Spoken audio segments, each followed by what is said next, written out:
is useful in combat? No.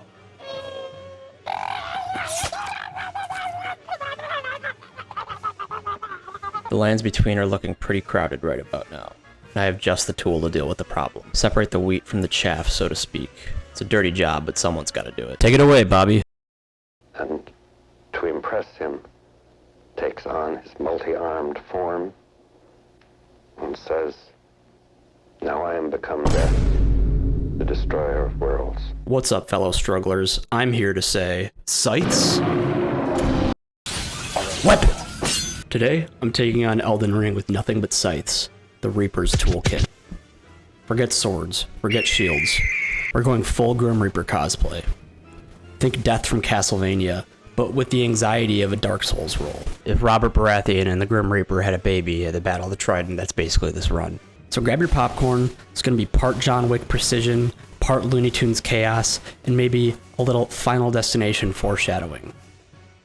For me. Remember, if you enjoy the video at any point, there's a like and subscribe button right there. To start the run out, I approached it knowing I wouldn't be able to use the weapon at first unless I put the right amount of points into a couple specific stats. Since I'll be using Reapers, a mostly dexterity-based weapon class, I'll want to grab a class that has high dexterity first and foremost. And since I know Reapers have inherent bleed, I'll also want to pump Arcane and pick a character with a high Arcane. And secondly, a high enough strength to wield the weapon. But you'll notice two criteria fighting for top priority, dexterity and Arcane. I don't think it'll be too hard to choose.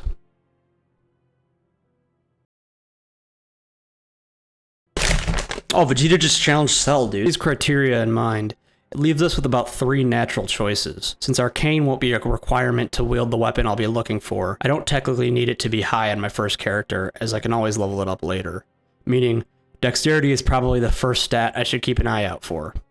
But that's not fun, I want high Arcane. So that leaves us with 3 natural choices of starting class. The first is Samurai, the second is Warrior, and the third is Bandit. Warrior and Samurai both have high dexterity and lower than average Arcane. Bandit has the highest Arcane and a bit higher than average dexterity. So what do you think we should go for? For me, it's the Bandit. After all, it does have the highest Arcane. So fucking pathetic, dude. That's right, I need the Flask of Wondrous Physic, and with it, 2 useful tears. So many choices for crystal tears, which should I go for? Charge attacks sound nice. Spiked crystal tier boosts those, I'll go for that first. Well, since I'm already on my way through Mistwood or Mirkwood, I'm quite the Lord of the Rings and Elden Ring enthusiast. I'll grab the items that sit right next to each other to boost the charge attacks, the Axe Talisman and the Spiked Crystal tier. I'll be using these two to make charge attacks an important source of damage early on, as I'm sure you've guessed. I'm also sure you can tell I'll be needing to run around grabbing items this early on, not the least of which is the first weapon I'll be going for, the Scythe. But right now, I'm closer to the Strength Knot Crystal tier in Limgrave. I'll be grabbing items I think I want as I get near them as I progress through the game. The Strength Knot Crystal tier could be useful to make sure I reach thresholds to wield certain Reapers, but I still plan on making infrequent use of it. Here's something kind of funny. I almost always run by and kill this knight near the Limgrave Coliseum for his Golden Vow Ash of War that he drops. But I still didn't have a weapon, so I had run up to him and forgotten that I didn't have that. But let me get this straight, the note says look behind you. One thing that didn't require any violence or weaponry whatsoever was that also in Limgrave was a stone sword key. I mentioned earlier I wanted the green turtle talisman. This stone sword key opens up the locked room where it's kept. Some chill ass turtles are there too.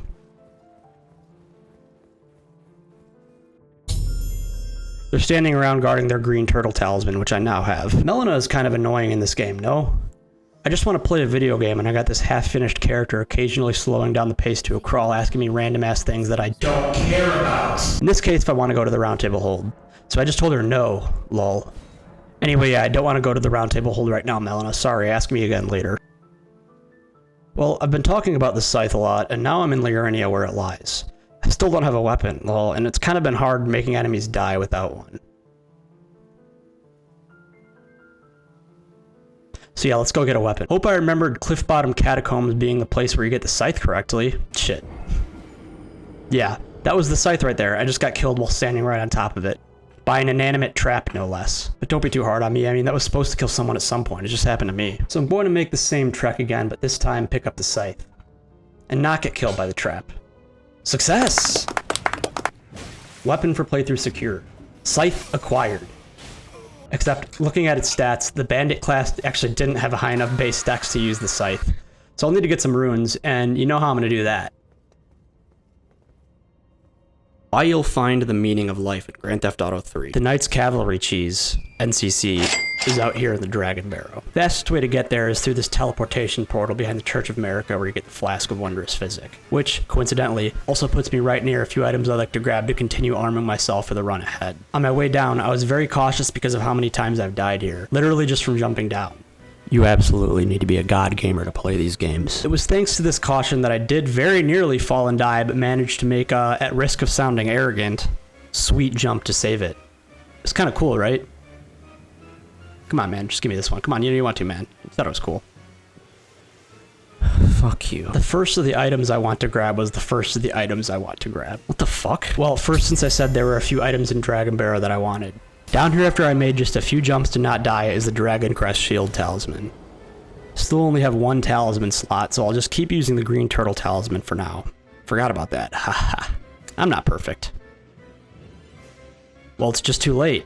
I can't go back. Sorry, can't be perfect. You're right, listener. What about the NCC, or if you don't remember what that is an initialism for, Knight's Cavalry cheese that I was talking about? It's a valid question. It's the next thing I'll be doing. Oh shit, what's going on? Hey, Knight's Cavalry. Buddy, I need you to fall off the cliff to your death. Wait, where are you going? Took a minute or two after he abandoned me so thoughtlessly and cruelly like that, but I did kill him. That's a bunch of free runes. And as I was saying earlier, I want to pump the absolute out of Arcane for that sweet bleed with the scythe. Whoops.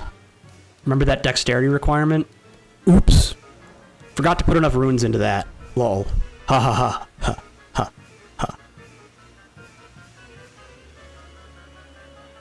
Ha. So I have two easy options to solve this problem of my own creation. Anyway, let's go over those real quick. The first would be to sacrifice a spot in my Flask of Wondrous Physic for the Dexterity Not Crystal tier. But I already want to keep it the way it is because the second option to address this Dexterity discourse is to just go to the other super easy cheese. Grail is a nearly dead massive drake that we can just kill that's also right next to us in Grail's Dragon Barrow. That is some artist soul-off model. So using the scythe so far away, we wait for the day. Through the fire and the flames, we finally cheese this dragon. That's a sweet 90k for our efforts. We're well on our way to becoming the death of this Elden Ring world. Something that necessitates embodying the part though, and how can you do that without visibly being the symbol? To that end, I want some Grim Reaper drip. I'm thinking the Knight's Cavalry armor and maybe the skeletal mask from the Sage's Cave will do to do that. I'm getting ahead of myself. So do you guys like me, or? Those pieces of armor will have to come eventually and gradually, because one isn't till midway through the game, and the other is an endgame set. As I was saying, there's bosses to kill, and one of the first is Margit the Fellowman. Time to see how this, only +2 Scythe does against him? That's not a lot of damage. I mean, man, that's my least favorite part of an early Elden Ring run. Should I just go farm out those smithing stones, or take just Margit on right away? Well, I ain't a so the answer should be clear. Sorry, that was really aggressive. It's Margit. Launched AD. Or LDD for short. Not so anymore, though. Most people find him to be a somewhat forgiving boss nowadays, with all the immediate preparatory actions you can take around Limgrave before facing him. I get giddy with excitement every time this cutscene plays. Let it be Margit the Fell. Quick background on me, I'm highly autistic and an adult fan of Dragon Ball Z, which makes for a deadly combination. So these silly battle shonen moments across the FromSoft Souls series are highly, highly appreciated and cathartic to me. They do not go unnoticed, and I petition Miyazaki to continue putting them in these games no matter what anyone says.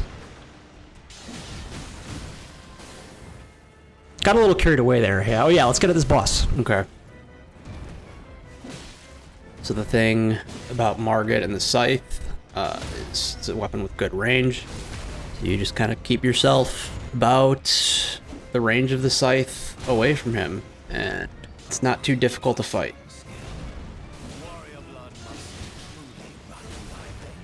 Yeah. Kind of getting my ass kicked a little, but still.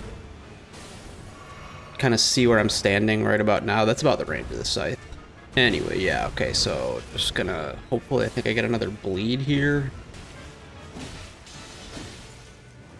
Thing about the spinning slash Ash of War is it's decent like combo finisher, I think, but I don't really think it's that great of a damage dealing Ash of War. There we go, another riposte. And he's dead.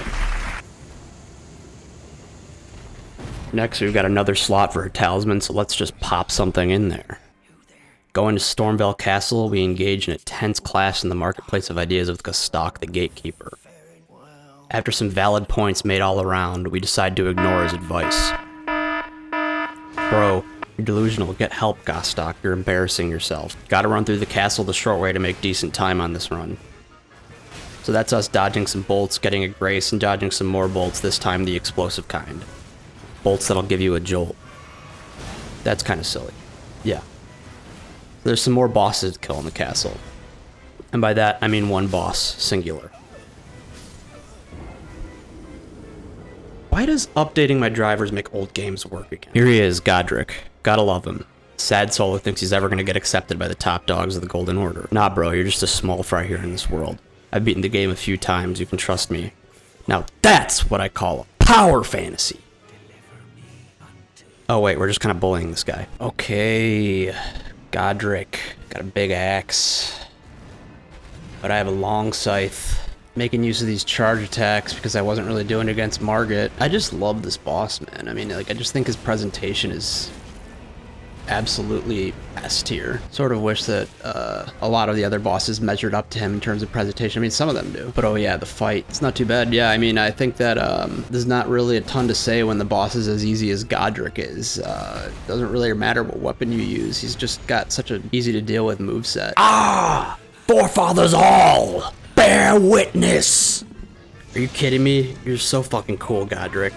I love you, dude. I love you so much. So much that I have to put you out of your misery. Dude, FromSoft killed it with this guy. We got this castle lord who narratively isn't much of a threat to an unkillable tarnish like us, but the aggression this guy shows towards us, that he still thinks he's above us, and goes all out in the end. Another trope you'll find in DBZ and Naruto and other shonen. So most of the time, I'm not really doing anything with specific use case to the scythe. I just have this build set up with the charge attack crystal tier and the axe talisman, and I'm just kind of making use of charge attacks against him and getting these stance breaks. Not too bad. Get hit right after I say how easy he is. That's funny. Yeah, see, I'm just not a fan of spinning slash. This charge attack's doing work. Still. I'm gonna switch up the build a little bit. Go for something with a little more damage, but for now the charge attacks are doing their job. And he's dead! I just fully traveled to the same grace I was already at. That's dumb.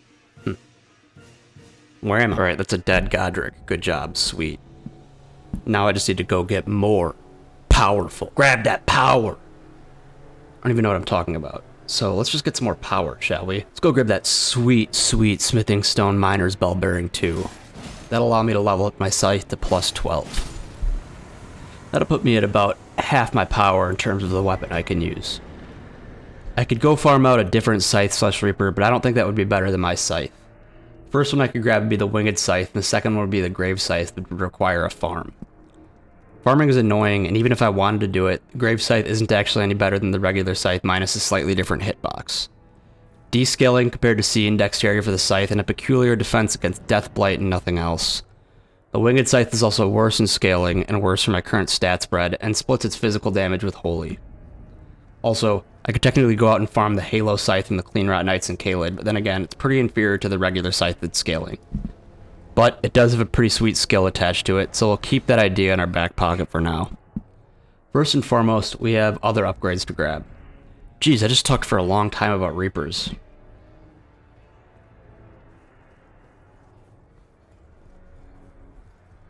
Oh yeah, so let's keep playing the game now. A very nice additional item would be the Greenburst Crystal tier. I'm not technically near it at the moment, but since it's still early game, I've got due diligence to fulfill. So let's head on over to Caelid. Putrid Avatar sits under the minor Erd tree waiting for a challenger. Damn, that's kind of scary. I hope I don't die against him. Oh wait, I'm writing the script after the fact. I know every outcome of all these events. So anyway, yeah, let's go kill this Putrid Avatar. In the middle of the boss fight, Putrid Avatar butt slammed so hard it missed me and hit his allies. Look at them, the chumps. Sometimes the universe just drops you a freebie like that. Now that I've killed this Putrid Avatar, the spoils of the Green Burst Crystal Tier are mine. When equipped to the flask, this will increase my stamina recovery speed by 15 per second. But listener, if you were thinking this build could use even more specialization, we'll hold that thought. I'm gonna get other stuff. To immediately disappoint you, I went and grabbed some drip for my character. I grabbed the Carian Knight set and threw those pieces on, which bears no real relevance to my Grim Reaper build. Heh. Get it? Yeah, you get it. I'm looking pretty hot, but again, it's really just because I was near the item and doesn't really have any relevance on my build. One thing I know I'd like in my utility belt going forward would be the double slash Ash of War.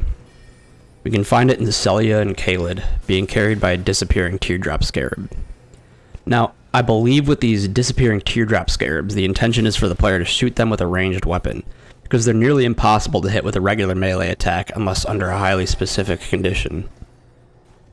Can't sneak up on them from the ground and hit them, so you'll have to be in the air on Torrent and do it with a melee attack. Since I don't have any ranged weapons available to me in this playthrough, with the exception of the Halo Scythes Ash of War, which I don't have and would require me to farm the weapon out, we're going to do it from Torrent. It's actually pretty easy. You just have to be behind the scarab in the air and land a hit on it, and it'll die. It'll drop the double slash Ash of War.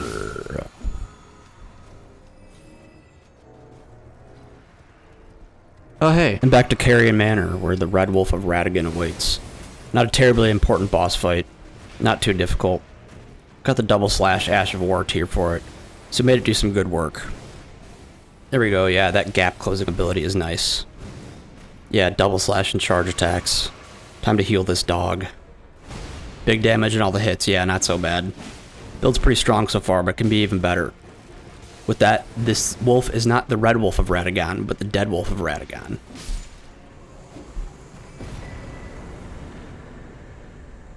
Man, I'm funny, dude. Now that the wolf is dead, we can have the spoils.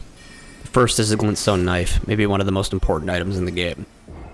It allows for cold infusions to weapons, which might be the best status effect in the game. I don't think that anyone really needs me to explain how it works. Frost and bleed for a weapon make it for a very powerful tool indeed. Gosh, where did this poetry come from? Where did I learn this? Anyway, let's keep going. I need to get to the Dectus Medallion to make it to Altus to trigger the Radahn Festival early, because I don't want to have to kill the Abductor Virgin Duo to do so. To clarify, you can activate the Radahn Festival early by activating any grace in the Altus Plateau, of which you have 3 methods of doing so. You go through the Ruin-strewn Precipice Cave system, beat the Magma Worm, and get there that way. You can get both halves of the Dectus Medallion and ride the Grand Lift of Dectus up from Liurnia. Or, you could get captured by the Abductor Virgin sitting at the bottom of the Raya Lucaria Grand Academy, be transported to a secret area below Rykard's house. Rykard's house being the Volcano Manor. I just think it's funny to call it Rykard's house, like it isn't a giant castle built into a volcano, but just a house on 123 Fake Street in Gravelville, Utah. And fight the Abductor Virgin Duo to get out an Altus and activate a Grace. On this particular build, in this particular case, I think I'm going to go the route of the Dectus Medallion, as I already went by Fort Faroth and grabbed the Grace earlier, meaning I can go grab the left half of the medallion now, and then the right half just as easily at Fort Height and Limgrave. Meaning, since I'm out and about in Altus Plateau, I can clean up a few other items I want to grab in this area. I want to grab the Purifying Crystal Tier from Yura's quest line for when I eventually fight Mohg, which I'll do to access the DLC. Yeah. Yeah. That's good. Yeah. Give me that crystal tier. She's up there just floating around. What? Well, slap these little enablers around to get her down from there. Then, we'll just wail on her a little. Just a little. Just gonna smack her around a little. Not even a ton, even. Just a little. Okay, on to phase 2. Not too bad a boss here. Just run to the side of the scripted opening attack, land some damage, and then chase her. Just follow her around. I know this looks bad, but I'm just trying to kill her. Okay, it doesn't make it sound any better. This is nice. She hasn't summoned anyone yet. Just gotta hope that luck keeps up. Yeah, killed her with no summons. The god RNG of a Renalla boss fight. With Renalla dead, or opened up shop for respecking, it's time to turn my attention to the other major non-gimmick boss demigod remaining that also isn't Malenia or Morgott. What a mouthful. Talking about Starscourge Radahn. So now that he's available, we can just run down to Caelid and go through the portal to a wide open Redmane castle with the Radahn festival activated. I'm watching the Jaren intro cutscene because it's got some great narration. Just a solid bit of setup for a crazy fun boss fight. Eating corpses, Jaren speaking in a hushed and reverent tone. It's very good. So anyway, I died a bunch of times to Radahn on this playthrough. Not common for me if you can believe it. But yeah, not a bad setup still. Got some nice distance to cover, get in, buff again. Start doing some damage, get some hits, try not to die. Thankfully, we've got the Glintstone Blade Cold Infusion now for some extra damage, because these R1s aren't hitting for great damage. So let's keep plucking away here. Still try not to die. Alright, sweet. Phase 2. Let's go. Don't want to die. Alright. Got hit. Yeah. Sure. Nice. Got that stance break. Always love to see it. Another Frost proc. Love to see it. Some W dodging here. Also love to see it. And sweet. End it all off with the mythical bleed proc. And here we have the post-Radahn Starfall. The Starfall, and face it together at Starfall. Thanks, Adele? Estelle? Or Adele? There we have it, the official path to go on for the Ranni should we start our quest with her. The Starscourge is no more. So let's clean up the dialogue for Alexander here. Rest in peace, Radahn. I'll remember this fight when I'm getting my ass beat by you for a second time later in the game. That's most of what I wanted to clean up before entering Leyndell, which I need to head over to. So let's do it. I'll grab the Lightning Slash Ash of War.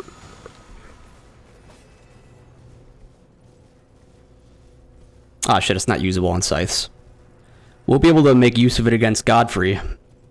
Sorry, Bug. I usually kill you because I need it, but this time I just did it because, man, even with this dual bleed and frost proccing weapon over the Scythe, my damage against the Draconic Tree Sentinel isn't great.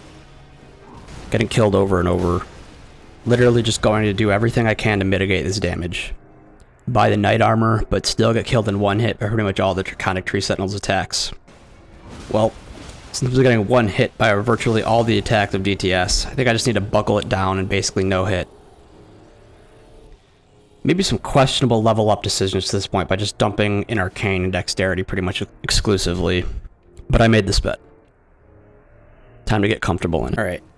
Draconic Tree Sentinel time.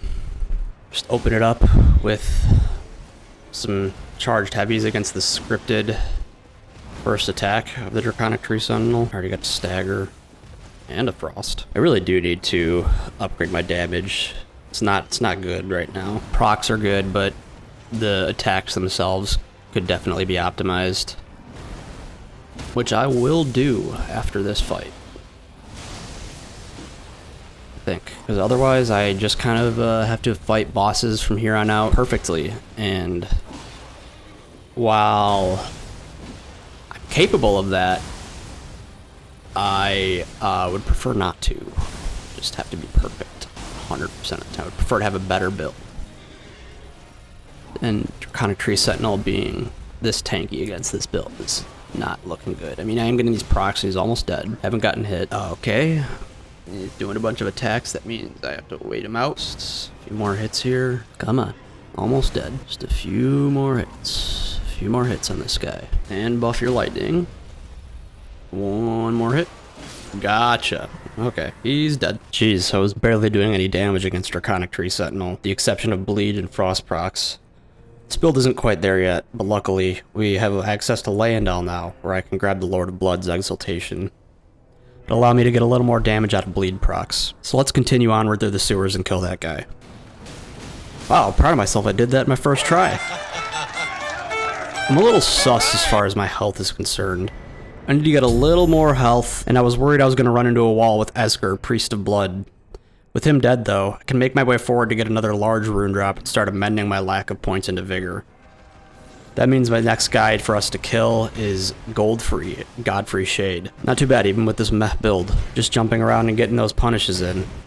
This moveset isn't too bad to deal with. Not perfect, so I just get hit sometimes, but it's basically a simple rhythm to follow for all these attacks. Fall into it. Yeah, he'll be no problem if you do. And I did. Alright, he's dead. Gonna fix my vigor problem with these runes. But it's time to address the damage I'm doing with this build. That Draconic Tree Sentinel fight was pathetic, haha. I need to find a way to do more damage, and I think I have a pretty good way. Let's head on back to the War Master's Shack in Limgrave. It's here that Bernal will sell what is, in my opinion, a somewhat underrated Ash of War. Warcry! It'll boost damage by 15% when used and allow me to do high super armor heavy attack combo that is mostly interruptible. That's all good additional damage and well, but I can push it even further. Listener, can you guess what I might use? That's right, it's the Roar Medallion. Roar! Running to another common early cave in Limgrave, there is the Stone Digger Troll, who will drop the Roar Medallion. This will boost my heavy attack on the Warcry Ash of War by another 15%. So basically, I'm now doing an additional 30% on charge heavy attacks, which will carry attacks which carry a heavy status, build-up delivery, and high stance damage infliction. It's quite an upgrade to this build. Time to duel!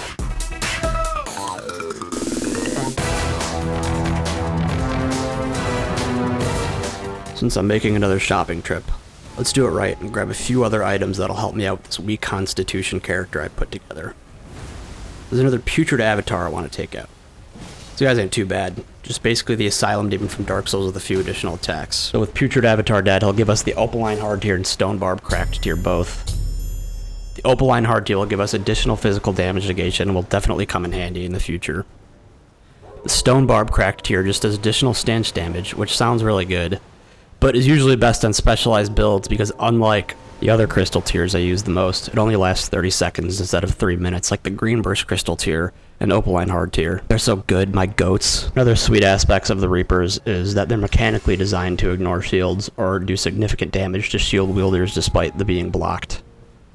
That's because of the curved nature of the blades of Reapers, at least as far as I can tell in the logic of their design. So to that end, another useful talisman to grab would be the Hammer Talisman, which basically makes shields useless against this build. The Hammer Talisman increases the amount of stamina damage blockers receive against my attacks by 40%.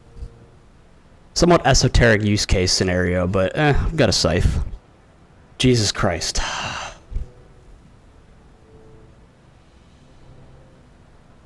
When in Rome, do as the Romans do, you know? To continue making this build even dumber, I can go back to Stonevale Castle and grab the item from in front of the Grafted Scion on patrol there. Nice, wrecked him with the Hammer Talisman. Decent damage, too. Damn, fucking no chance against this build. Yoink! Stupid bitch. This item in question is the Highland Axe, which, when held in my offhand, even when two-handing a Reaper, will boost the damage done by heavy attacks using Warcry by another 10%. So now my heavy attacks are doing an additional 40% damage. Wow, I'm broken now, dude. Just let the next few boss encounters demonstrate that. So, back on my Landell grind. Can't burn the air tree without the grind set running at full capacity. Thanks, Andrew Tate. So that means it's time to take on Morgott. Always, always let his cutscene play. It's too fucking good. I just love it so much. This dude goes so hard. Everyone else left, but Morgott is still here. Still here for his city. This dude is ready to ride or die for Landell. Bro, look at some of the damage I'm doing with the single hit against Morgott. Alright, gonna do this fight now. The Scythe. This time now with Warcry. It's been pretty good so far. Ooh. Damn, man. Just gonna get hit by that? Just gonna eat that attack? Alright. Go off me. It's okay damage. It's not too bad, this fight so far. I mean, one proc, though, like that, knocks out a pretty darn big chunk of his bar. Stance break, I like it. So now we have Bleed and Frost on the weapon, plus 40% on each charge attack with Warcry, plus the damage of Golden Vow. So that's what we're working with. Now on Morgott, he's almost dead already. Run away from the unlimited blade works. Should only be 1 or 2 more attacks here. What is it? 2 more attacks? Okay, yes. So 2 more attacks. 1 more attack. I can't count. 1 more. Just 1 more. Come on. There we go. Alright, yeah, and he's dead. Wasn't too bad. Rip Morgott. You are a real one, dude. No! Can't burn that Erd Tree, though. My drip leaves a lot to be desired. Let's fix that. Run to Caelid, find a merchant, buy that sweet, sweet great helm I love. Looks so good on the knight set. I gotta sneeze. Hold on. Back in the saddle, we can grab the Smithing Stone Bell Bearing 3. Get my scythe 75% of the way there with that. Up to plus 18 and doing some crazy damage with the Roar Medallion, Highland Axe, Axe Talisman, and the Spiked Cracked Tier. Charge attacks. Making my way up this mountaintop towards the next boss, I can grab another critical item. The Ancient Dragon Smithing Stone out of the mouth of this skull. Basically, I now have everything I need before I get to the Godskin Duo, who will drop the next Smithing Stone Bell Bearing for a fully upgraded scythe. Build's getting stronger by the minute. Let's go! At the top of the mountain, meaning it's time to fight the fire giant. Don't let the massive burst damage of the first phase fool you. I had a hell of a time landing big hits in the second phase to kill this guy due to the odd interactions of the two-handed Reaper moveset coupled with the oddly shaped weak points of the fire giant. I ended up dying a few times to him. I'm very reticent to admit the truth here, which is that holy shit, the second phase was so goddamn fucking annoying, Anyway, I finally beat that old fire giant. I don't know why I wrote it like that. What am I, Boomhauer? Time to make our way up to that big old forge on that hill. Seriously, don't dump points into mostly damage dealing related stats unless you're ready to die in one hit to the vast majority of the fire giant's attacks. I ended up using the Flame Drake Talisman just to avoid that. Those runes are nice to continue onward though. Getting up to that forge, we get another sweet cutscene marking major progress and a turning point in the story. Melina offers to help us burn the Erd Tree, but she doesn't tell us that she's the firewood to do so. So we just kind of let her nobly sacrifice herself and burn herself alive. Silly Tarnish, just letting everything happen to you. Your only friend, albeit one who we've only talked to like 3 times, just burned herself alive for your sake. But it looks sick. He reaches out her hands and sends a giant Goku in the original DBZ opening-esque energy blast upwards.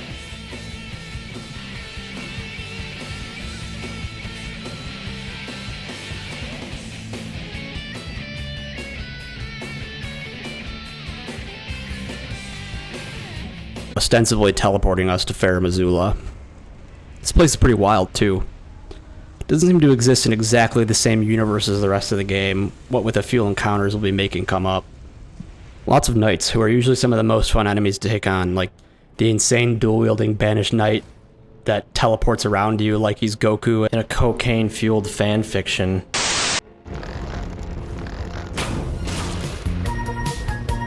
Hey, it's me, Goku! Hey!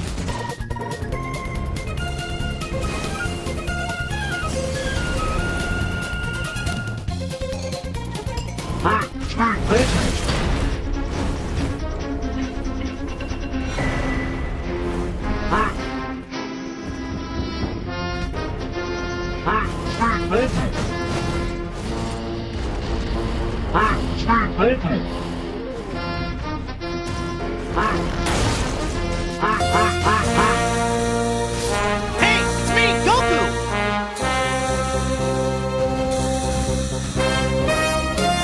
Hey, it's me, Goku! Got this guy with a shield, meaning we can get a nice chance to use the Hammer Talisman. So let's throw that on and go attack this shield-bearing knight. Look at that, 2 charge attacks and he's unshielded, all with super armor or poise or whatever it's called on the attacks. Solid damage all around too, and he's dead. This build is doing good work here, but it's got a real test ahead of it. If you recognize where I am, you know that what the next big boss is and what a challenge it can be. That's right, it's the Godskin Duo. This build is still damn good against it, but I don't know, I was having an off day or something. It actually took me about 2.5 hours to beat them on this build, and the victory barely came, and it was at the skin of my teeth. I've destroyed these guys on worse builds too, so I don't know, no excuses to float. Just took me a little longer than usual today. But I did eventually beat them using my usual strategy, targeting the bigger noble first and then cycling their revive animations and keeping the fight 1v1. I had fun.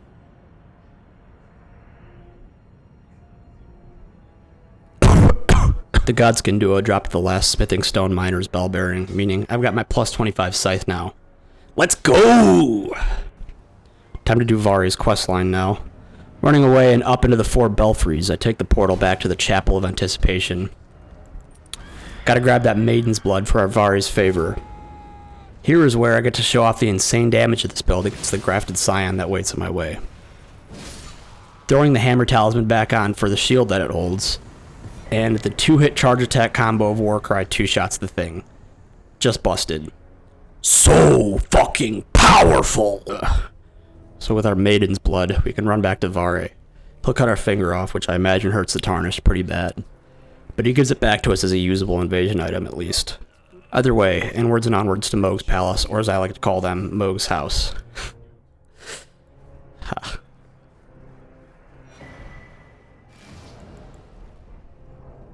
So now that we're inside, we can get another damage boosting item. The White Mask drops from one of the nameless White Mask invasions and will give us some additional damage on bleed procs. The cost of drip, as I'm sure you know. I mean, look at this thing, it looks gross. So maybe I'll forgo it eventually. I am supposed to be cosplaying the Grim Reaper here after all. With the knowledge that I'll eventually be continuing to take damage through my Warcry infused heavy attacks, I'll run back to Dragonbarrow for another potentially helpful talisman. The Bullgoat Talisman. Boots poise, so I'll have an easier time taking damage with it. Shit, I just said. Anyway, I've memorized Mohg's moveset pretty thoroughly, so he's not too hard. After killing him, I realized I could use maybe even just a little more damage, so I went and 2-shot at the Demi-Human Queen. She's guarding the Ritual Sword Talisman. More damage, but only at full health. So with that, let's head through to the DLC.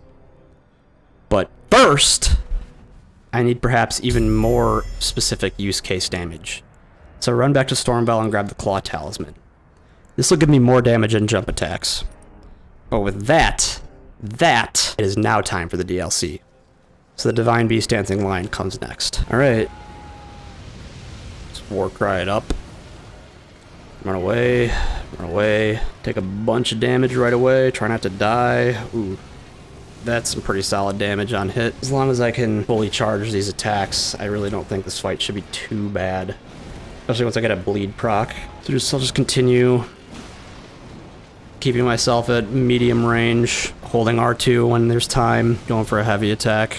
Warcry, I gotta make sure I keep myself buffed with Warcry though. Look at that, it's good damage. Frost proc plus bleed should be pretty solid here. Yeah, no, this is doing some pretty good damage, this build. Alright, don't hit me with the annoying lightning.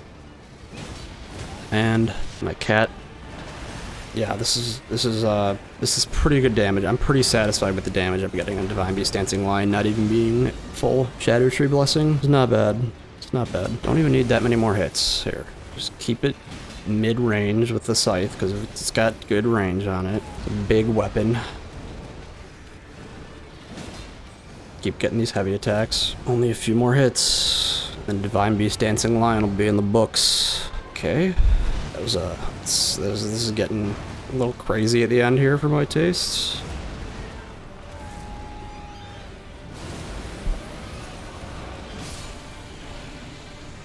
Really threaded the needle on that dodge, but he's dead, so. Most of the challenge comes from the lightning phase alone. Nextwards, onwards, and upwards. Rellana, Twin Moon Knight. Huzzah, time to fight. Right, so fighting Rellana, just going to keep going with this charge attack strategy. It hasn't really failed me so far. Pretty darn good, I mean, that is to say. Those procs hit so well. Just get some more of these attacks in. Not that one though, that was a huge whiff. Let's try not to do that too much. Can't talk. Okay. More charge attacks, please. Give me more windows for charge attacks. Good, keep the Warcry on. Give me some more windows for charge attacks. Come on. Come on, Rellana. What are you doing? Oh, this is a whiff again. Oh, okay, Rellana. What are you doing here? Give me some more charge attack windows. Just cat. Okay, I mean, I'll take it, even if I have to get hit. Don't have the Ritual Sword Talisman on, so it doesn't really matter if I stay at full health. I'm not going to be sacrificing any damage by getting hit. Come on. More hits, more charge attacks. What are you doing, Rellana? Oh, nice. Love to see it. Love to see the stance break bleed combo. Ooh, this is a nice little thing. Like, I get the bounce animation, meaning I can cancel my scythe swings functionally. It's nice. At about a good fifth of her health bar using that little thing. All right, come on. It's gonna go kind of slow unless I get another proc here soon. She's already frosted. Ooh, okay, well that works too. Stance break hits well. True and good. Ooh, and a bleed. Let's go. Next, we have more bosses to kill. Messmer is next on my list. I love video games. God! Just get to run around marking targets off list like you're a house painter for the mob. America's mob, am I right? Yeah, we get there just to get there and watch Messmer indict us on behalf of his mother, sadly, not knowing we're there because she sent us. Poor guy. After his cutscene, we fight him. Messmer fight. Script. Attack. Yeah, I mean, Messmer doesn't have the most health of any boss in the DLC, but with the hits I'm getting in on him, that's pretty good damage. I think, like, maybe Craigblade might be the only other way to, like, really get close to this damage with this weapon. Saw in a video, spinning strikes with scythes works pretty good, but I'm pretty satisfied with the pace at which bosses are going down here. So just continue with this for now. Messmer isn't proving to be too difficult so far. Phase 1 isn't that bad. Neither is Phase 2, honestly. It's just a very fun boss fight, in my opinion. One of the more fun ones in the game. Perhaps become a tad underrated because he's not that difficult, but I like him quite a bit.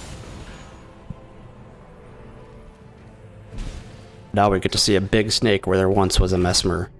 So scary. It's on now, Messmer. You will be taken into the jaws of the abyssal serpent, shorn of light. So, dodge the snake. Get out of the way of the super combo. Ooh, I got hit by that snake. Oh, fuck. Jesus. Roll, dodge, hit, snake. Alright, try to get some more big hits in. Perhaps get another bleed to end the fight on in a minute. Kind of not keeping the pressure on with him too well. Fight's otherwise not going that dodge. Kind of hard for me to work in these attacks in his second phase when he's got a little bit shorter windows except for his super combo. Hopefully I can get one in here. He's doing the level 2 super combo. Such a cool attack. Oh, I ran out of war cry though. That's sad and sucks, bro. Anyway, just need a few more hits on him. It's not going that poorly. But I really wish I didn't run out of war cry. There would have been way more damage on that hit. Dodge. Smart war cry application. Almost get one shot. And dead. After Messmer, we have Gaius. He's like a dog. He's just hanging out behind Messmer's house like a guard dog. Alright, let's have a little race. Jump to dodge. Big combo. And see how this damage is against him. Not great. Not great. Probably, if I mean, like, you know, I could probably optimize this, but oh well. I mean, he's just not that hard of a boss. It's not worth it. Just a few hits, get some procs, get the ball rolling. That's all you really need. Those heavy attacks really aren't doing so well against him. But I mean, there's a proc, so that's a good one. I think that it'll start kind of snowballing here as I successively land hits, get a bleed, a stance break. Not gonna complain about that. Hopefully get a bleed, get my Lord of Bloods and White Mask buffs, and then really start cooking with gas. Kind of missed a dodge there. Supposed to roll in so I could get a hit on him. Oh well, this would be a full charge attack. Yeah, no, usually like Gaius. Oh, they finally got a bleed there. Usually Gaius is a much faster boss fight than this. I'm surprised at how easily I'm breaking his stance though, even though I'm only using the scythe. It's not classical stance break weapon unless it's built that way, and I'm not really built for stance breaks. I mean, I am built for many charge attack, many heavies, which does more stance damage. But scythe heavy attacks are not good stance breaking attacks relative to others in the game. Come on, I'm talking a lot here, Gaius. Only a few more hits. Get you back to the home, Gaius. And that was a dumb attack to go for. Yeah, my impatience is coming through on Gaius. Almost never, like, I take so long in Gaius that I start getting impatient. He's dead. The Lands of Shadow cleanup crew is on the case, and the next boss is the Shadow Tree Avatar. Alright. Don't be too mean to me, big sunflower man. I'm just a little guy with a scythe. Whew. Surprised I didn't get hit there. Honestly, I can just go for these hits on the stem. I do enough damage that, like, when I don't have access to the head, I should just hit the stem. Don't want to waste stamina and not be able to hit the head, but as long as I play somewhat intelligently. Listeners should settle in for this fight, by the way. It's a long one. This is a long one. Shadow Tree Avatar always has 3 phases, and the only thing you can do to make sure they go faster is critically hit at the end of each phase. Go for some buffs here, though, before I do. Critical hit. Begin next phase, and making sure I don't get hit by the attack. War Cry. 3-hit dash attack combo from the Shadow Tree Avatar. Back this way. Oh, don't think I'll be able to punish that. Nope. No punish. No punish. Am I gonna hit? Nope. Yeah, I mean, it's just, like, unfortunate that the fight is mostly just me laming this guy out, because the moves of this build are relatively slow. But when I do hit him, though, I guess it evens out, because I do hit for pretty big damage against him. Just a few more hits for phase 2, and the Shadow Tree Avatar will be dead. Alright, on to phase 3. Ooh, that's a high up critical hit spot. Okay, got it. Thought I was gonna get the thing where the critical hit spot was too high above my character and I wouldn't be able to access it. That has sucked. And get away. I don't even think that I really like that punish on that attack. I feel like perhaps I just would have done better with running up and spamming light attack combo on that. Not my best Shadow Tree Avatar fight so far, but I'm not doing a no-hit run. Did no-hit the Draconic Tree Sentinel earlier, though, when my damage was bad, so I have a little pride in that, except for not... Oh, funny, it's ironic that I mentioned pride the second I get absolutely wrecked by that attack. Just a few more hits on him, though. Procs, doing good work. Oh, this again. Do I get hit here? No, nice, okay. Nice. Yeah, he's dead. After that is Romina.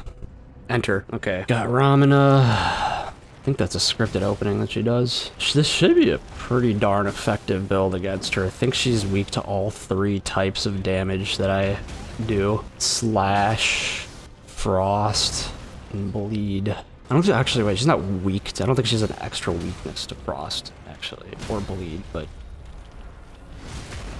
she's susceptible to all 3 is what I mean. Stance break. Almost phase 2 here. Gotta be careful, because if I end up in the recovery of a swing when she goes phase 2, I might just die. No? Okay, got out. Alright, a risky deal, kind of. I've also apparently just kind of thrown caution out the window. I'm just kind of swinging at her. Hopefully that doesn't make the fight look much worse than it already does. Nice, nice, like to see it. Got the bleed. Have the talisman buff. Just swing. Not too much more to be done here, but just make sure I keep playing like that. We got a full heavy attack on this one. That's good. Plus the stance break, also good. Just a few more hits here, and a cat. Alright, 1 or 2 more hits. Come on, Romina, it's time to take your medicine.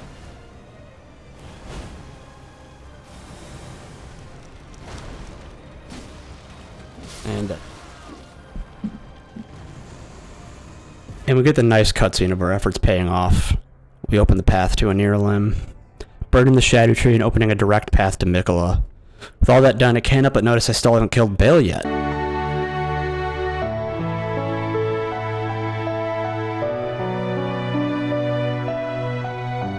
I'm so excited to fight him. All the Egon voice lines run through my head like it's Christmas morning and the entire Jagged Peak lead up to his fight. Not that I'll be summoning Egon. With that, I have a renewed sense of determination to get through the hardest bosses of the DLC. Next, I'll run through the lower Shadow Altus River and grab another important talisman. This is the two-headed turtle talisman, which will just upgrade the stamina regen speed from the green turtle talisman by about 5%. Another great talisman to be used that I can replace the hammer talisman with, or depending on the boss I'm fighting, Lord of Blood's Exultation, would be the two-handed sword talisman. It'll simply boost my damage with the two-handed scythe I've been fighting with the whole game. Got a Divine Horde warrior here chasing me after I grabbed it too, and I had tabbed out to type in my notes that I had grabbed the two-handed sword talisman. I had to tab back in and just by the skin of my teeth successfully dodge.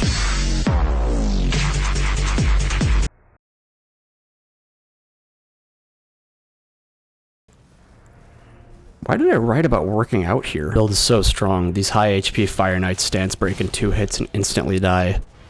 Plus you get crazy super armor on these attacks. Sort of the same energy as them seeing me and becoming the subject of a like this meme to instantly die. They just fall apart under the war cry, Ash of War, plus the Roar Medallion, plus the Highland Axe. Why don't I use this combination of items more often? We got another coffin here. Coffin flop! They're saying I rigged it. I didn't rig it. I didn't rig shit. I didn't do fucking shit. Killed these 2 furnace golems for their tears. Really wanted the blood-sucking cracked tear for another 9% damage on my build. This is all on my way to Midra. This death was pretty funny. Felt like I landed at the bottom of the ladder and got machine gun death by Rambo. Sylvester Stallone, eat your heart out. Got to Jory the Elder Inquisitor. He's got a lot to say in the form of arc magic and shooting it at me.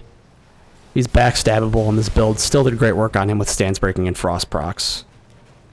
Midra's got a raw deal, man, and we're in his way. He's got a stake driven through his head, and he's going to literally use it to kill us. Okay, so this is like proto-Midra. Just a couple charge attacks. Oh, there we go. Alright, on to phase 2. Or 1. Big damage. I think Midra might be weak to all 3 types of damage, slash, frost, and bleed. Just, yeah, doing big damage on pretty much all hits with him. Gotta make sure I don't die, though. Blood-sucking cracked tear is now a factor in all of this. Dodge, dodge, hit, dodge. Build this boss is not doing too badly against this build. Ooh, yeah, I got the proc and then the second backhand with also a proc. That was nice. That was satisfying. This build is satisfying purely because of just the repeat frost and bleed proc buildups. Okay, one or two more hits here, and he's dead. Oh, and I died here because I forgot to have the Highland Axe equipped. Nah, I'm kidding. It's because the blood-sucking cracked tear was still active and killed me after I killed Midra. Forgot to have the axe equipped for a little more damage. I'm running around and near a limb, sneaking. Don't want to get caught by the scary big-headed... Colonel, I'm trying to sneak past the guards, but I'm dummy thick and my... You know what? This bit isn't funny anymore. Just don't kill me, okay? Dryleaf Dane and Horde Scent kind of looked silly after killing me here. Got Dryleaf Dane with the Giga Chad chin, just kind of looking past Hornsent like he isn't centimeters away from him. Based! Finally got Dane and Hornsent down and got a one-on-one with Leda. This fight is so hard if you let it be. Beat Leda, but almost had a heart attack doing it. Leda, let it be. Get it? And now, here we are, at the main event, where I know I can get you another Reaper. Promised Consort Radahn as a grand intro cutscene. Oh, it's Mikola, you're here too. Now I'm getting excited. Yeah, let's fight this boss. Okay. The legendary fight.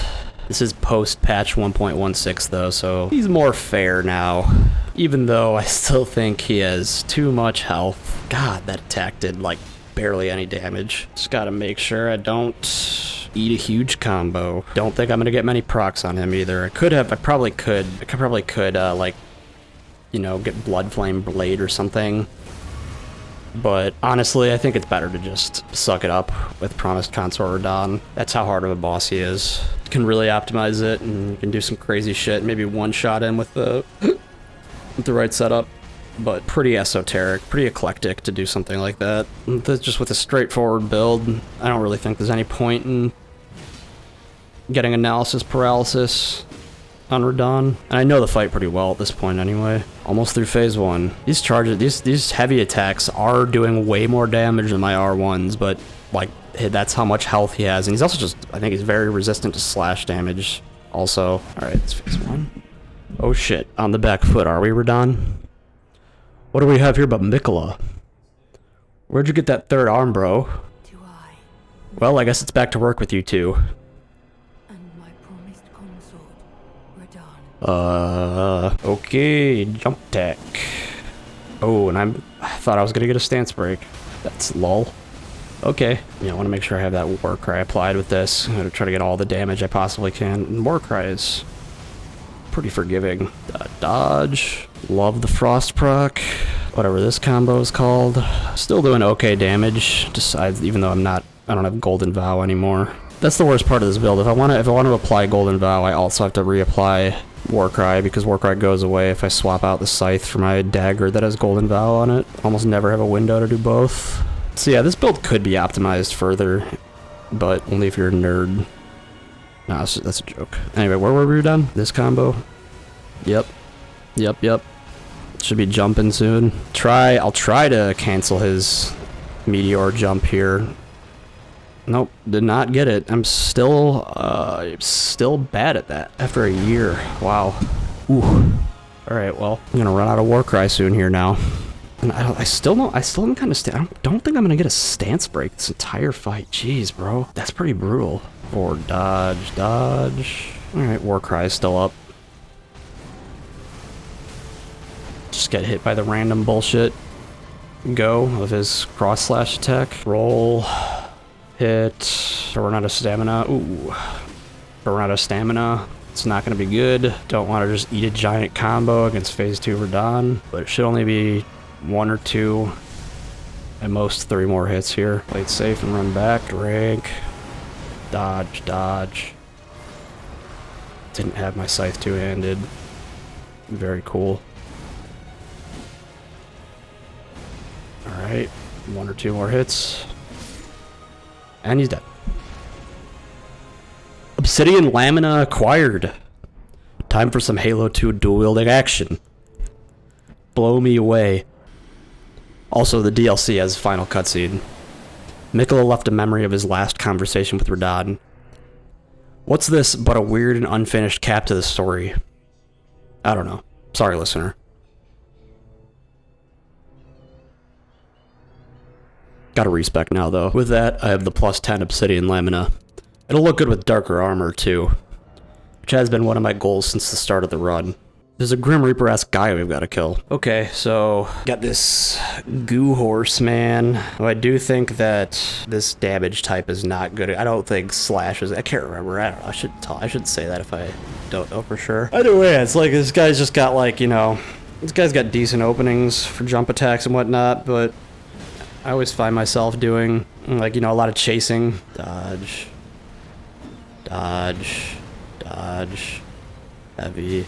Oh yeah, and I took off Lord of Bloods for this fight. Should probably mention that. Don't even need the white mask. This guy does not take bleed damage. This guy, yeah, he's immune to bleed, I should say. Oh, I thought that was gonna be a Warcry. Heavy. Ran out. Dodge. Man, yeah, I've only done about 20% of this guy's health bar so far. I'm actually doing pretty good damage too, but it's just like having to chase him around constantly. Oh, right here, this is dumb. There's a big window to get in and attack him. I didn't realize that he was just gonna miss me with all those attacks though, because of the level geometry. Okay.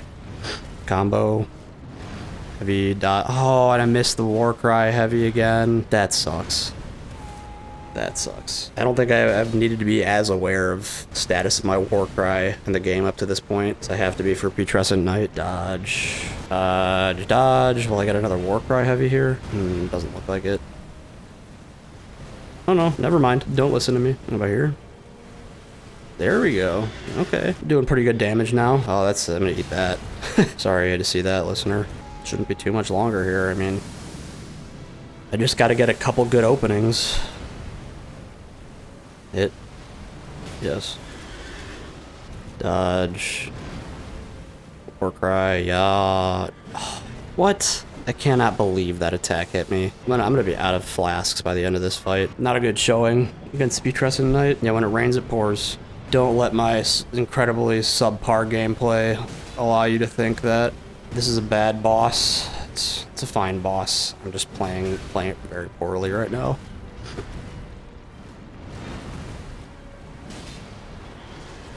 Almost there.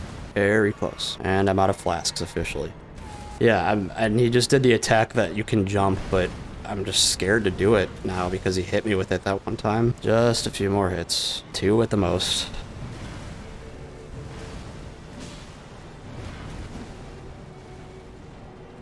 Dead. Now I'm on my way to Bayle. On my way there, I get the invader version of the ancient dragon man. I get to demonstrate another 2-shot with this build now. Again, the strength of the Roar Medallion, the Highland Axe, and the Warcry is on full display. The boss fight with the Ancient Dragon Man doesn't quite go like that because he has more HP, but we do eventually get it done. And here we are. We have Bayle! Curse you, Bayle! I hate you! Dodge. Bayle. Time to die. Get killed. Get killed. Kind of hard to land these heavy attacks on him, I think, but I'll be very thankful for frost procs on Bayle for that reason. Getting some nice jump attacks in though. Got a lot of windows for those. Not that one though, that was just an unnecessary jump attack. Did just cuz. Ouch. Run away, get back in. Okay, frost procs are nice. Frost procs are nice. And so are stance breaks. Heavy. Oh, sweet. And the post. Beautiful. Beautiful. Let's go. I did not remember getting that 1-2 hit combo of the frost and the post there. Those are satisfying. Back dodge. And dodge. Jump. Dodge. Jump. Those are those jump attack windows I like to see. Satisfying as hell, man. And this attack was never really that good at getting all the way to the left of that blast there, but got it that time. Miss. Get out of here. I'm glad I gave myself a fair amount of stamina for this. It's making each opening on Bayle relatively guaranteed. Having stamina for a jump attack and heavy attack almost every time. Very nice. Still got a good 5 or 6 or 7 hits or more if I don't proc bleed or frost for the end. Okay, got that. Getting a little close here. Bayle doesn't do some goofy shit. I do like that. I do like that the ability to get both Golden Vow and Warcry in on Bayle though. Pretty solid damage. I think I got a head hit here too. Wow, actually that's kind of crazy that I got that entire pattern and I didn't get a head hit in. Alright, just one hit. I think this is it too. Dead. Need to go complete Alexander's quest. I don't know how much the Shard of Alexander is going to find itself in my rotation of items, but I'd rather have it than not. Got a big hit on the Abductor Virgin Duo fight on my way there. Serious, the damage I can do with one swing of my scythe with this build is kind of insane. So on my way through this tunnel to Alexander, I get attacked by the magma worm who stands between you and Alexander's spot. It'll usually hit you while you try to talk to Alexander if you haven't killed it, but for some reason it de-aggroed this time. Yeah, so on to the next part of Alexander's quest. Rest in peace, Iron Fist Alexander. You got my love for your fighting spirit, and I only did this because you got a sweet talisman out of it. It's kind of fucked and sociopathic. You have a good item, so I'll kill you? Oh yeah, let's just move on from that. If I killed Rakshasa, I could get his armor and have another 8% total damage boost from it. That'd be cool. Doesn't add to any sense of cosplaying as the Grim Reaper, but at least I have it now. Success! There's a medallion I need to reach Malenia, so I'm gonna run over to the village of the Albinorics and grab the first half of it. The second one is Commander Niall's charge, so gotta run over to him. He goes down surprisingly easy, but then again, I think I'm well past being surprised by the big damage this build can deal out. So I'm grabbing this medallion and getting to the consecrated snowfield. Now I realize I'm right next to the part of the Grim Reaper drip I was looking for. The Knights Cavalry Duo patrols this area at night and drops the Knights Cavalry set when defeated. This is a fully black armor set, and when worn with the correct headpiece, has a very Grim Reaper-esque aspect. So now I've got that, and I'm going to throw that on. The headpiece that I'm going to complete the look with is a skeletal mask from the Sage's Cave on Altus Plateau. With it, it feels good to have completed the cosplay. Reaper in hand and Reaper in uniform. It hits different to run around the world like this. Oh yeah, I've got some more bosses to kill. Loretta is the next boss in Mikola's Halig Tree. He's actually a mildly challenging boss with no capability of being critically hit. Just a stance-breaking animation that allows for one free regular attack. But the build knocks chunks away from her health pretty efficiently and she goes down. Not so different, Ewan. Got a nice cutscene of Malenia being introduced that goes real hard. Both her cutscenes do, honestly. She has never known defeat, puny tarnished. Okay, time to duel. It's pretty good damage. I mean, Malenia is not terribly tanky, so it's not that surprising. But it is nice that the Warcry is stunning her in her movement. Get another bleed here, perhaps. Ooh.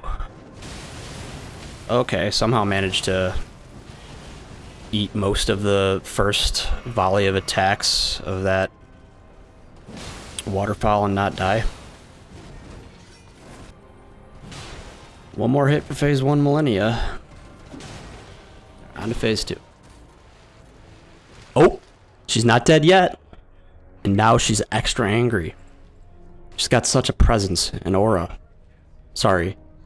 It's a meme word, but it kind of fits here.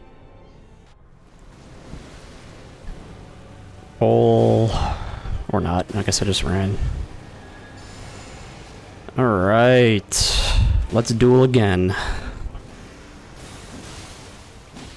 Love to see it. Oh wow, I got the punish there and the stance break. Nice. Alright, just a few more hits here. She'll be doing her Scarlet Aeonia again relatively soon.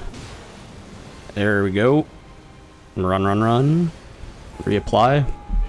Heavy. Ooh. Big damage. Got her. Next is Placidusax. Got another transport cutscene here. Going back in time, I think. Back to when Placidusax hides. Perhaps it's less back in time and more outside of time and space. Alright. More dragon.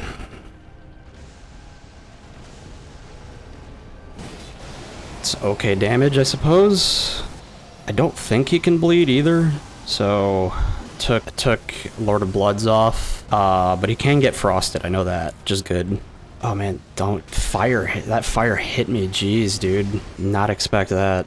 Alright, let's try to get a stance break out of this, shall we? Maybe? Gonna charge heavy in. And I ran out of Warcry. But I got a hit in. Okay, I don't think I'm gonna avoid this damage either. Yep. Alright. Pressure's still on. Ooh. Almost didn't dodge that lightning. And I didn't dodge that lightning. Okay. Time to run Placidusax into the walls of his arena. Ouch, man. Just getting slapped by this dude. Oh, that was good. He just put himself right up next to the wall. Appreciate that. Gotta make sure I stay Warcried. I haven't gotten a big hit on him in a while. I'd be very surprised if I got a stance break in this fight. It's just gonna be running around. Although I suppose if I kill him after he does Placidusax's Fury or whatever, I might be able to land a stance break. But I think he just regenerates all his stance when he does this flying attack, so see what happens here. Damn, that really sucks. I'm getting hit by almost everything he can do. Okay. Oh no, he freaking high-profiled my damn upswing. Bro, Placidusax. Is he gonna do it again? No, okay. That was dumb. Might just go for a bunch of lights. Just get a bunch of guaranteed hits in. Alright, here's the test. Can I stance break him while he's doing this? Ooh, got a frost proc. Might not need one. And I did get one, though. That feels good. Slice stead. Gotta get Maliketh next. He's right around here somewhere. Oops! Sorry, Maliketh. I know you want to be Beast Clergyman right now. I'll try to keep it down. Alright, Beast Clergyman. Don't know who this boss is. Yeah, I don't know why I went for that attack.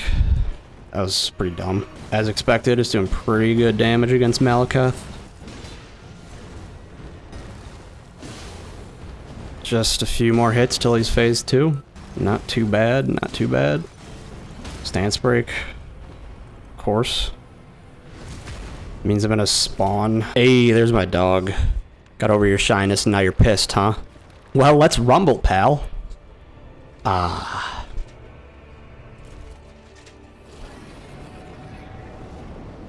I literally can't die. So we got phase 2 action. Don't know if his weaknesses change, but I still think I'm gonna be doing okay damage. Yeah, it's okay. It's just not, it's not the most optimized, but it's good. It's good damage regardless. Oh, and he's gonna teleport. Okay. Like, I don't, is that a glitch when he does that? I've never known. I initially regarded it as a glitch, but I've never seen anyone else talk about it, like, as if it were a glitch, so I don't know. Maybe it's intentional for him to disappear into that pillar like that. I don't know. But with the frost proc, he is very close to dead. 4 more hits at most. Dodge, run. Hit. Doing it again. Okay. Dodge. Oh, he blocked himself. 1 heavy, and 1 more hit. As long as I don't die. Yep. With him dead, our Reaper gets transported to the Ashen Capital in this cutscene. Feel like it's ramping up to something of a climax here, huh? The Ashen Capital is really stirring my inner poet here. Gonna write some sweet bars about how it's made of ash.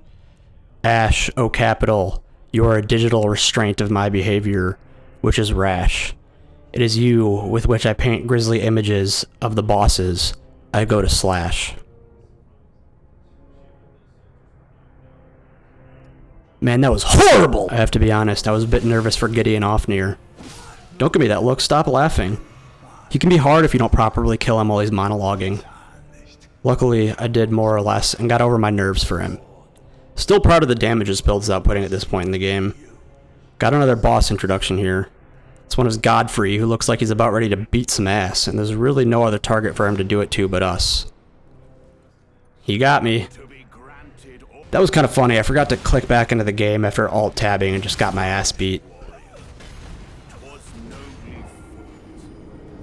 I'm like a crazy mind freak. Run to Godfrey. Some decent windows for big heavy attacks in this fight. That damage is, again, it's okay. It's just okay. Like, it's good, but I know that it could be better.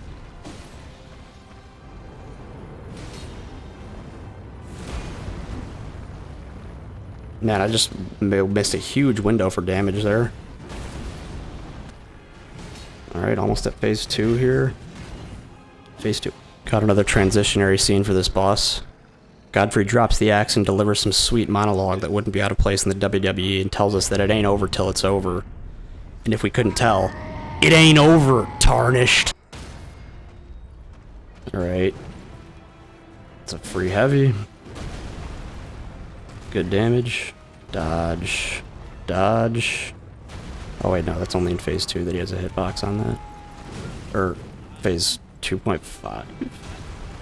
Okay. Got powerbombed though. Everyone got to see me get powerbombed. Heavy. Oh, wow, that, I mean, like, okay. Jump. Jump. Slash. And 1 more hit. Dead. Got him though. He was just a minor inconvenience before a real obstacle inside the Erd Tree. Let's see who it is. Oh. So that's who it is. And Radagon is always a little squishy, but not going to take bleed regardless. Also, again, just throwing caution to the wind here for this fight. Yeah, I want to get that stance break. That's what it is. Should be close here. Yeah, there we go. Oh, I missed the riposte. Fuck. Alright. Still, though, only 6 or 7 hits away. It's not, I mean, like, I don't know why. I just looked at it as health bars. Actually, yeah, it's more than 6 hits, probably. I mean, it depends on how many heavies I land, but I'm not going for a ton of them. Dodge. Heavy. And it shouldn't be too much longer here for the Elden Beast. 1 or 2 hits. Got him. Alright. On to the Elden Beast. Uh-oh, that didn't do it either. What's happening now? A beast? Some kind of Elden Beast? So, surprised! Anyway, let's kill this beast. Wow, there were 2 funny deaths that I had there. One by the blood-sucking Crystal Tyrian, because I'm not good at the game. Another, because I was on the last 3% of Elden Beast's health bar, and I got greedy in a textbook example of how not to respond if put in that kind of situation. Right over, get a heavy in. Oh, I got both in, okay. I thought, I didn't think I was gonna be fast enough. I don't know why I thought that. Elden Beast does do a slow-ass opening scripted attack. And right off the bat, does a really, really long attack. Fewer long animations he does, the better. I want him to be stance broken, so if I can just land a bunch of hits in a row, that's ideal. Ouch. Gotta get out of here. Oh. Oh, wow. Okay, nice. I was so sure that was gonna whiff. And heavy. Should get another heavy, because he's doing this combo. You get a stance break here? Yes. Good attack. Good attack. Please do more of these. Ow. Dodge. No stance break still. Hey, speak of the devil, stance break. Oh, jeez. Definitely could have optimized that window damage there. Who cares? I'm bad. Hey, Elden Stars. My favorite attack. Everyone's favorite attack. And I got this attack, too. Not gonna get another stance break. I know that. Oh, took too long to get off the torrent there. We got some of this. Run around. Run in circles around you, Elden Beast. And we got other 2 charged heavies in. Nice. The dream of the second stance break is not dead. Just need to get a few more hits in here. It's like, yeah, 3 or 4 more hits at most.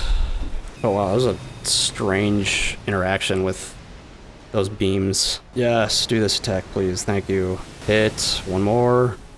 Dead. Beat him! That's the last boss. With that, let's play the final cutscene and end the run. That was fun. Thanks for watching. You know what they say, like and Scythes scribe.